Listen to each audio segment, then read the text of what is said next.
तो दोस्तों, कुछ सिनेफिल्स जानते हैं कि जहां हिंदी सिनेमा के आइडियाज खत्म होते हैं, वहां से साउथ इंडियन सिनेमा सोचना स्टार्ट करता है। खास तौर पर तमिल और मलयालम सिनेमा, जो सालों से ऐसी फिल्म बनाते आ रहे हैं जो कि वर्ल्ड के बेस्ट सिनेमा में काउंट हो सकती है। मगर किसी भी दो इंडस्ट्री में कंपेयर करना अच्छी बात नहीं है। हर इंडस्ट्री की अपनी स्ट्रेंथ और अपना वीक स्पॉट होता है। अब हिंदी सिनेमा को ही देखिए, ये एक्सपेरिमेंटेशंस में लैग करता है और वहीं साउथ इंडियन सिनेमा में बहुत यूनिक थीम्स एक्सप्लोर की जाती हैं। लेकिन फिर भी एक कंफ्यूजन सबके दिमाग में रहता है, पहले मेरे भी था, कि साउथ इंडियन सिनेमा में कौन कौन सी लैंग्वेजेस वाली फिल्में आती हैं। तो मैं आपको बता दूं, तमिल, मलयालम, तेलुगु और कन्नड़, ये 4 मेन लैंग्वेजेस हैं। आज की लिस्ट में मैं आपको बताने जा रहा हूं 10 ऐसी साउथ इंडियन फिल्म्स जो आपको कहानी पे सोचने पे मजबूर कर देंगी।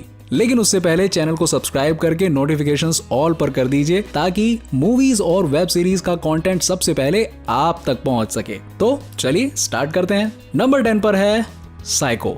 डायरेक्टर मिश्किन का नाम जितना यूनिक है ना, उतने ही यूनिक होते हैं इनके कॉन्सेप्ट्स। फिल्म का टाइटल देख के ये बिल्कुल एज्यूम मत करिएगा कि ये अल्फ्रेड हिचकॉक की कल्ट क्लासिक फिल्म का रीमेक है। तमिल फिल्म साइको एक स्टैंड अलोन फिल्म है, जिसकी कहानी एक साइकोपाथ किलर से स्टार्ट होती है, जो एक लड़की का सर काट के उसका मर्डर कर देता है। उसके बाद एंट्री होती है हमारे हीरो की, गौतम, प्लेड बाय उदयनिधि स्टालिन, जो एक ब्लाइंड म्यूजिशियन है। आपको बता दूं, इस फिल्म में अदिति राव ने फीमेल लीड रोल किया है। वैसे मिश्किन के डायरेक्शन की खासियत ये है कि उनकी फिल्म्स में आप बिल्कुल एज्यूम नहीं कर सकते कि कैरेक्टर्स आगे करेंगे क्या। ग्रे कैरेक्टर से भरी हुई ये फिल्म मोरालिटी, ब्लैक व्हाइट और ऐसे ही फिलोसॉफिकल कॉन्सेप्ट से डील करती हुई आपको एंगेज्ड रखती है। सबसे खास बात, एंडिंग आपको सरप्राइज करता है।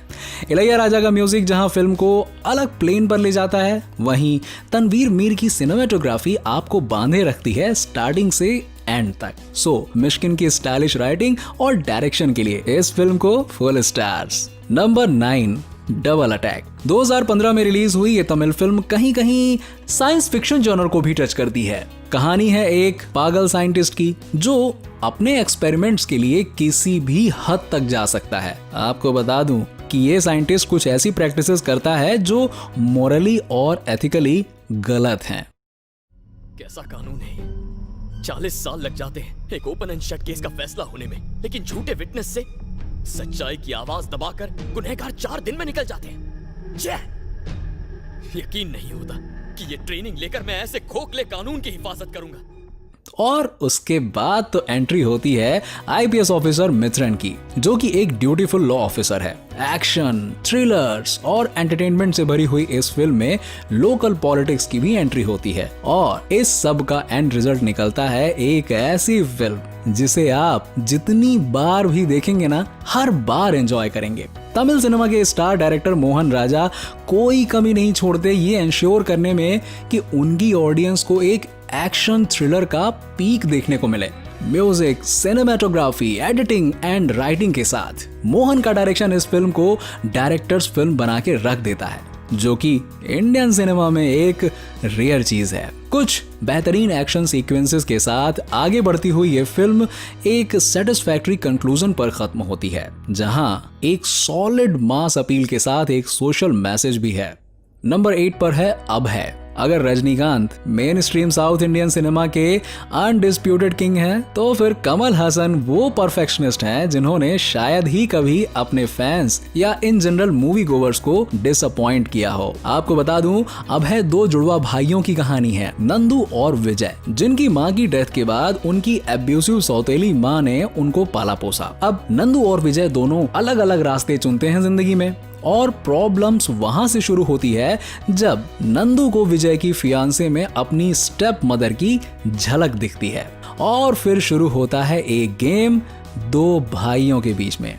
अगर हम कहें कि अभय अपने टाइम तक इंडियन सिनेमा की सबसे यूनिक फिल्म्स में से एक थी, तो एग्जेजरेशन नहीं होगा। सुरेश कृष्णा के स्टाइलिश डायरेक्शन की वजह से ये फिल्म इंटरनेशनल लेवल की किसी साइकोलॉजिकल थ्रिलर फिल्म से कम नहीं लगती। हॉलीवुड के फेमस डायरेक्टर क्वेंटिन टैरेंटिनो ने एक इंटरव्यू में कहा था कि उन्होंने उनकी सुपर हिट फिल्म किल बिल का एक सीक्वेंस अभय से इंस्पायर्ड होकर लिखा था। इस फिल्म को उतनी एप्रिसिएशन उस टाइम नहीं मिली, मगर आज ये एक कल्ट फिल्म मानी जाती है।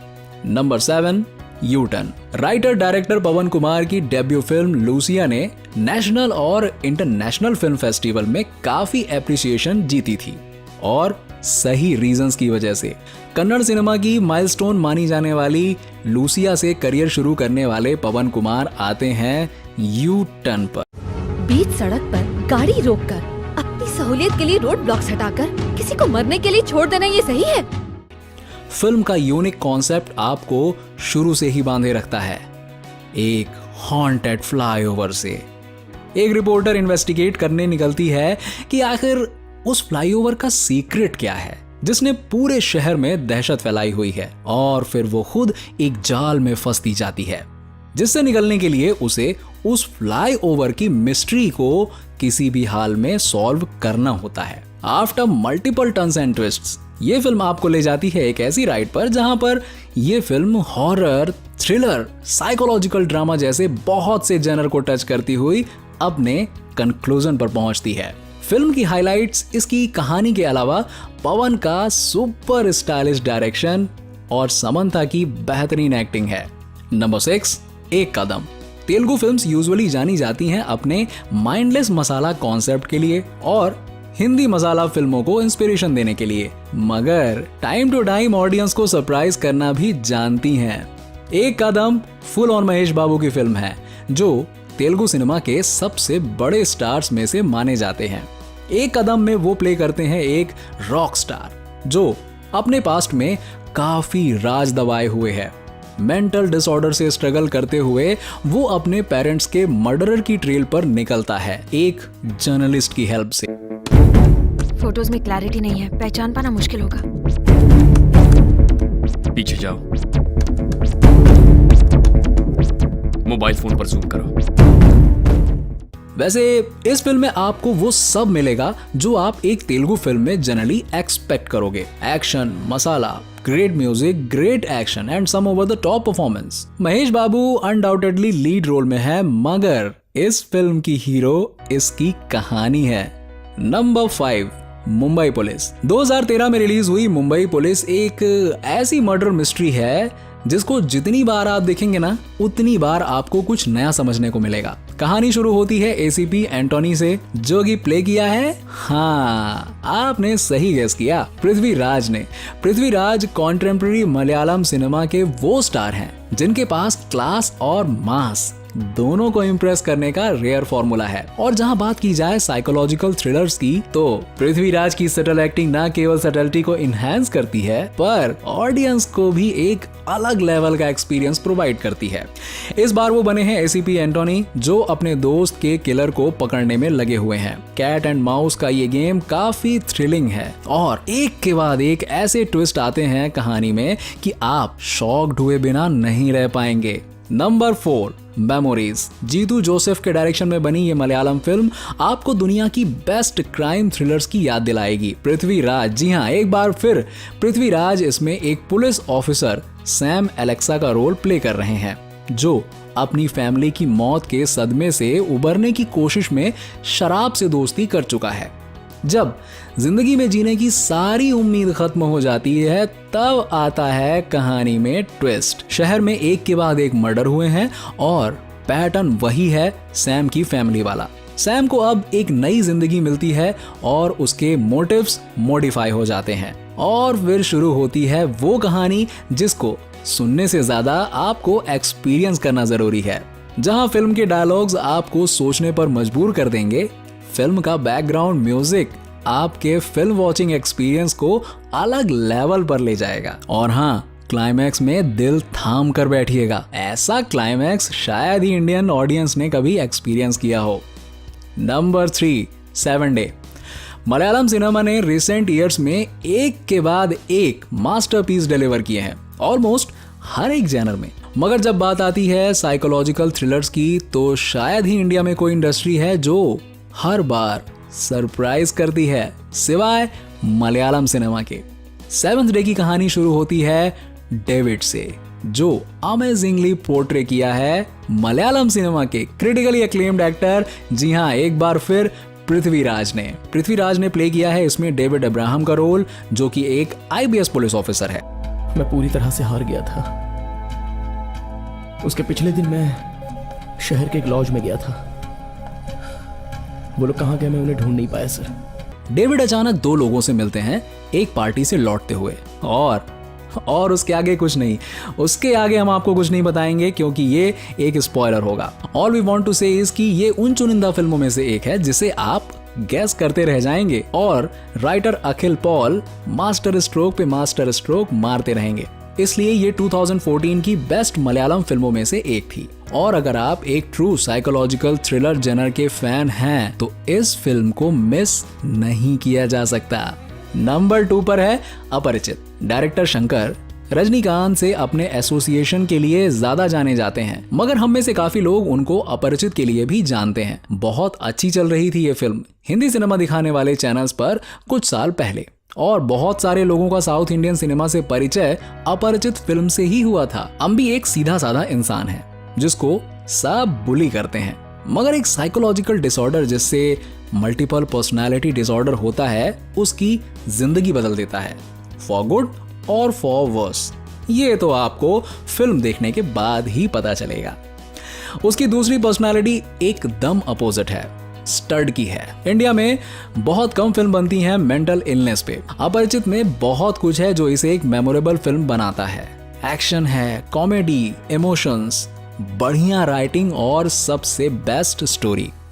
अम्बी जब भी अपने आसपास कुछ गलत होते हुए देखता है ना तो उसकी दूसरी पर्सनालिटी रेमो उसको टेक ओवर कर लेती है। मेरे रेंज का काम नहीं मिला तो घर कैसे चलता है? पिता मजदूरी करते हैं, माँ भी मजदूरी, कभी कभी बर्तन धोती है।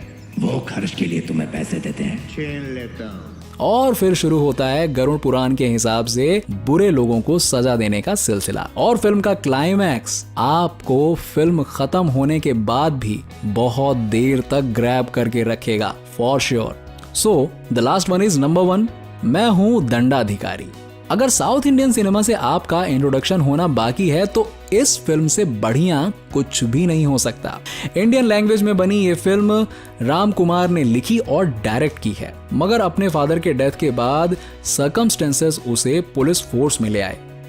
एक सीरियल किलर को ढूंढते ढूंढते वो जिस साइकोलॉजिकल ट्रॉमा और सेल्फ रियलाइजेशन से गुजरता है वो वाकई में देखने लायक है। Everything about this film works, music से लेकर सिनेमाटोग्राफी, डायलॉग्स और एक्टिंग तक। पर केयरफुल रहिएगा, फिल्म आपकी जिंदगी को देखने का नजरिया बदल सकती है।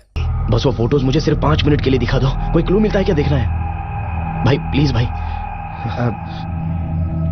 तो दोस्तों ये थे list of the best south Indian psychological thrillers film की। साउथ इंडियन सिनेमा को हिंदी सिनेमा से कंपेयर करके डिनाई कर दिया जाता है in the modern scenario, but हम डिनाई नहीं कर सकते। फिर चाहे budget, star power, outreach south Indian cinema का कम है हिंदी सिनेमा से, मगर जब यूनिक स्टोरीज की बात आती है ना तो Hindi cinema doesn't hold a candle. So अगर आप मेरी बात से सहमत हैं तो वीडियो को लाइक करके अपने दोस्तों के साथ शेयर भी करें।